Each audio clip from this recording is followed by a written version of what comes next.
OK. Bon, on va vous expliquer un peu comment qu'on a procédé. OK. Dans le fond, notre objectif initial, c'était... pourquoi tu ris?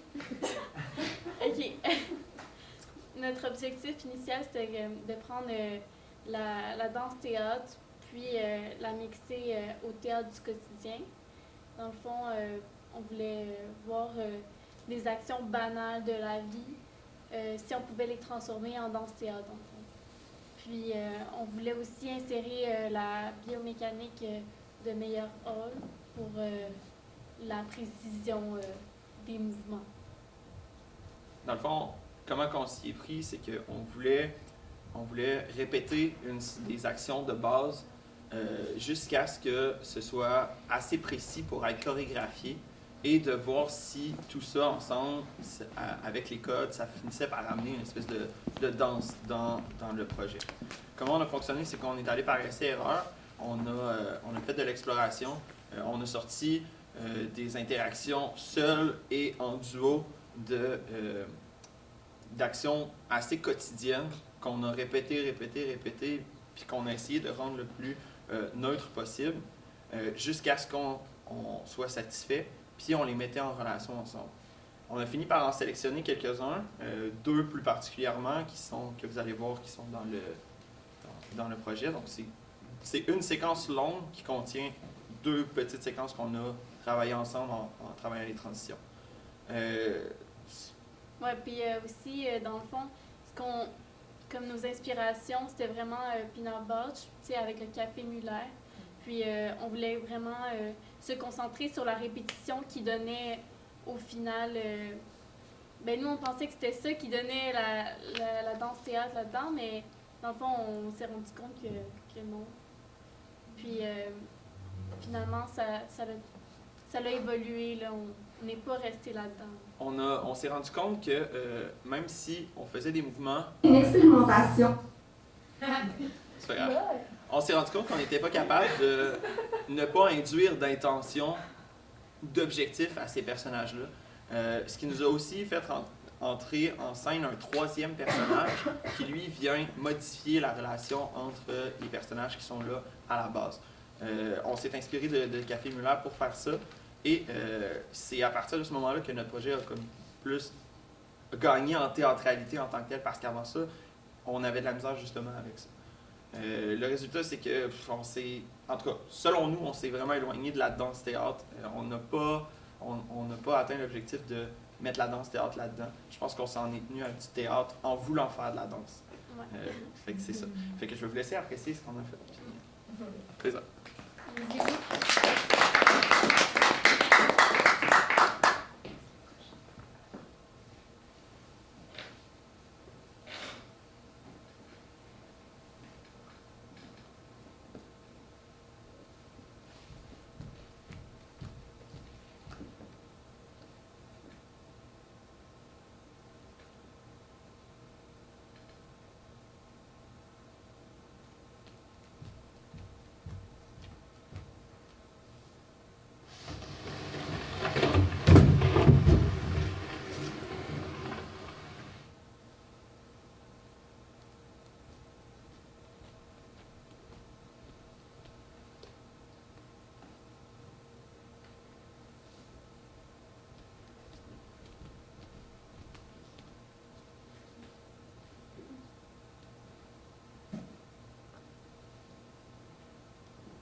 Si vous avez des questions, commentaires, pellicules. Oui.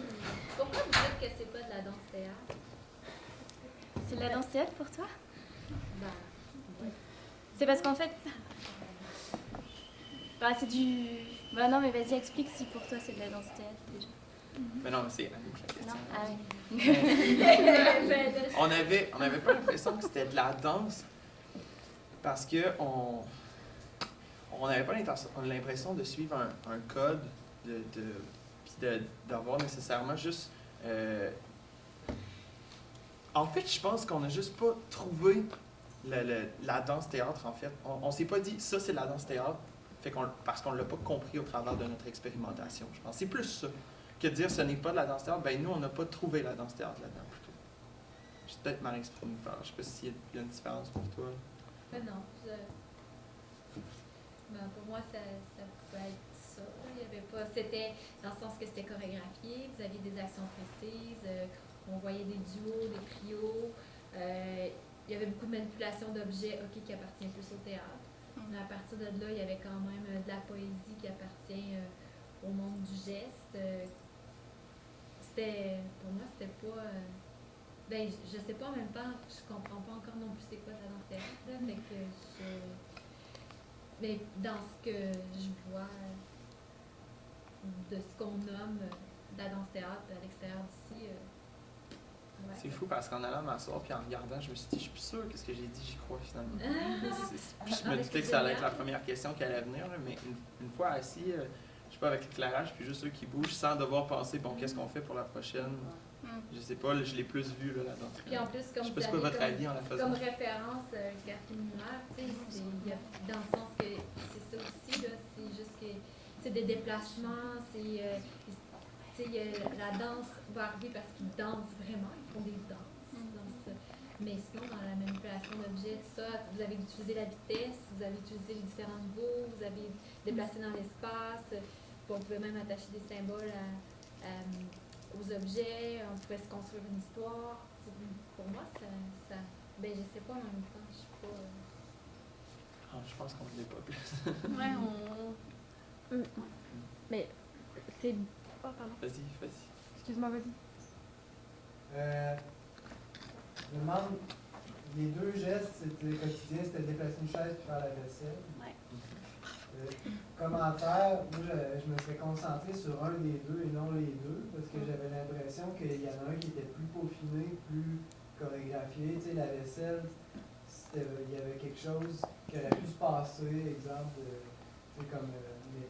Puis, je me demande aussi, c'est quoi la part des théories ou des exercices mérodiens là-dedans. Je trouve qu'il y avait beaucoup de place justement à l'imprécision, puis ça donnait quelque chose d'autre. Ok. Ben, c'était juste une inspiration, si ça peut répondre. Mais c'était quoi l'inspiration? Ben, justement, comme les gestes au début, ben, comme quand il lave la vaisselle, c'est un peu robotique, c'est un peu mécanique, mais c'était un petit peu comme ça que... C'était juste dans l'idée de... Ouais, c'était juste une À la base, on se disait, OK, on va partir sur répéter le même geste exactement pareil tout le temps, tu vois. Il fallait qu'on contrôle nos regards. Je veux dire, la vaisselle, c'était comme... On avait un nombre précis de tours, on Tu a vois, étudié ça très méthodiquement. Mais il y a une évolution qui se crée en fait. C'est normal que tu te dises qu'au début, ce ne soit pas la même chose qu'à la fin. Parce que oui, au début, il y a cet aspect-là extrêmement précis qu'on fait. Toujours les mêmes mouvements, toujours dans le même sens, toujours la même ordre, toujours. Puis à un moment donné, ben, ça évolue. Parce que les personnages aussi, on leur fait faire d'autres choses avec une autre intention. Fait que c'est pour ça que on a comme voulu faire l'évolution partir d'un truc neutre, mécanique, pour le transformer en théâtre.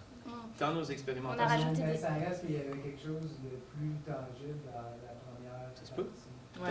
dans On a nos invité, expérimentations, d'ailleurs. au début aussi, on a fait d'autres actions. Puis il y en avait une qui était de quelqu'un vient s'asseoir, il y a une personne qui tire une chaise, puis il se rassoit. Puis au départ, chacune des filles et Élisée le faisait différemment. Puis on a essayé de rendre ça assez précis pour que les trois aient le même mouvement de si je tire une chaise, je la tire comme ça, pas juste comme ça, puis comme ça, mais que tout le monde la tire avec la même force, dans le même sens. C'est là où on s'est inspiré de Meyerhold pour en arriver à un œuvre. Mais après, c'est sûr que ça s'est perdu parce que c'était pas le but de notre truc. C'est juste dans l'inspiration pour qu'on en arrive à un œuvre pour ensuite travailler avec. Oui, Émile? Moi, j'ai trouvé ça extrêmement intéressant. Ça m'a fait penser vraiment au film de Jens Wenkmeyer. J'avais vraiment l'impression de voir ça, mais en live. Là. Puis, je me demande si la problématique que vous nous avez énoncée est celle qui est la plus riche par rapport à ce que vous avez fait. Puisque j'ai l'impression que la frontière entre la danse et le théâtre, ou entre le travail méroldien et la danse et le théâtre, c'est des trucs extrêmement subjectifs. Elle est là où on la place, cette frontière-là, dépendamment de nos convictions personnelles, de notre ressenti personnel.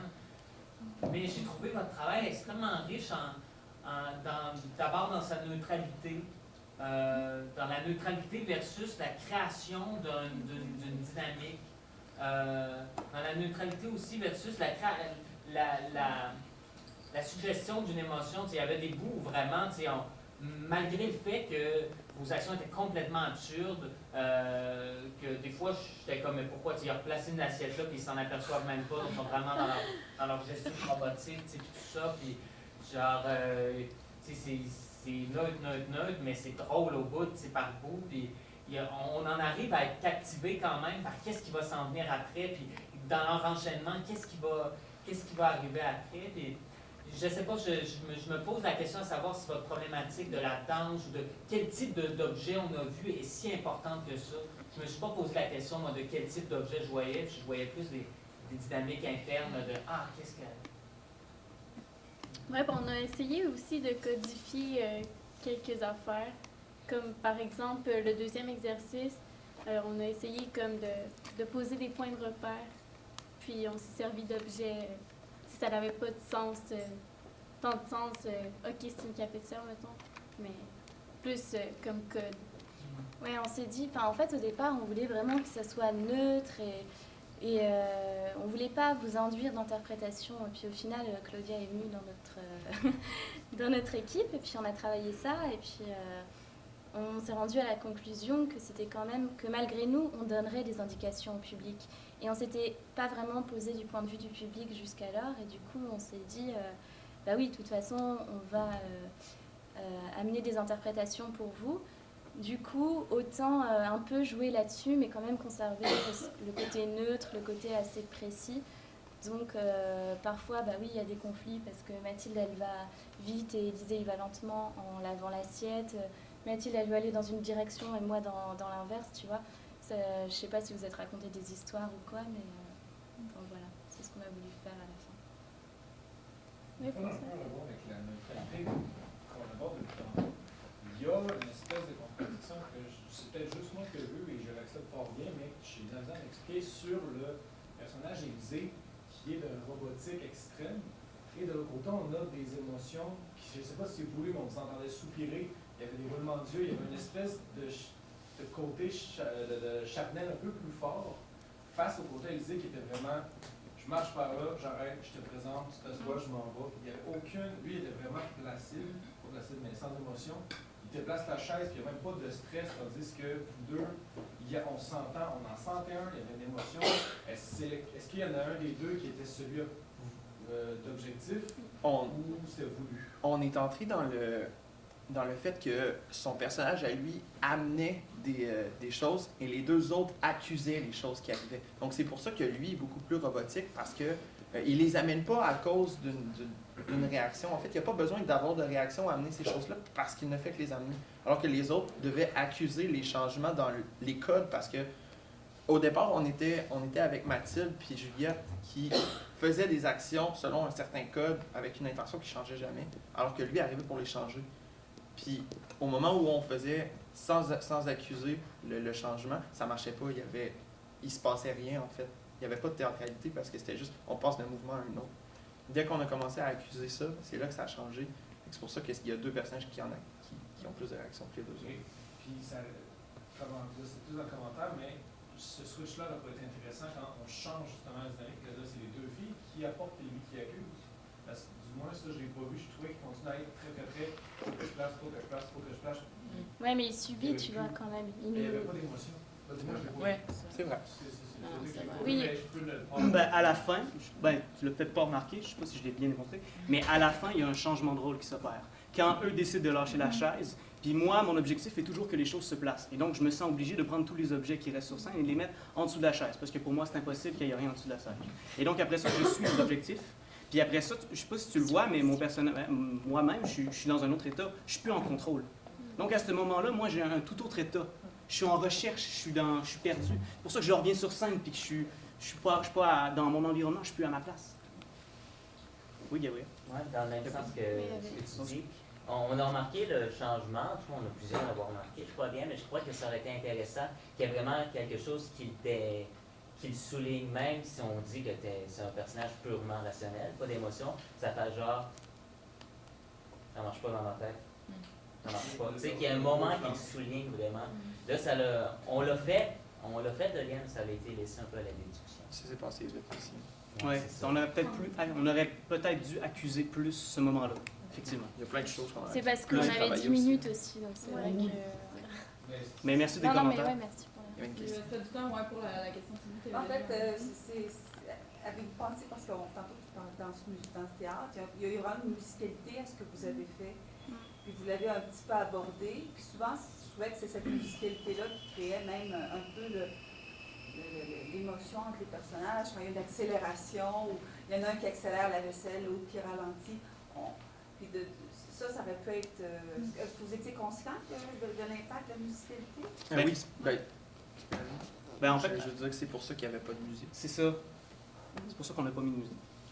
Ça pourrait être poussé plus loin. Oui, on n'a pas nécessairement eu le temps de s'attaquer à la musicalité. Par contre, on s'en est rendu compte en travaillant là, les sons. Ça a été ça a été automatique de s'en rendre compte. C'est pour ça justement qu'on a essayé de rester dans le neutre, pas de texte, pas de... parce que ça c'était fort dans... Et pour rebondir juste sur ce qu'elle dit, ben, je sais pas, peut-être je détourne ta pensée, mais dans le fond, ce que je pense, c'est que par la rythmique, naissaient les situations théâtrales. Donc, si, en variant les vitesses, du lent au rapide, ça dit autre chose, sans nécessairement être dans des personnages.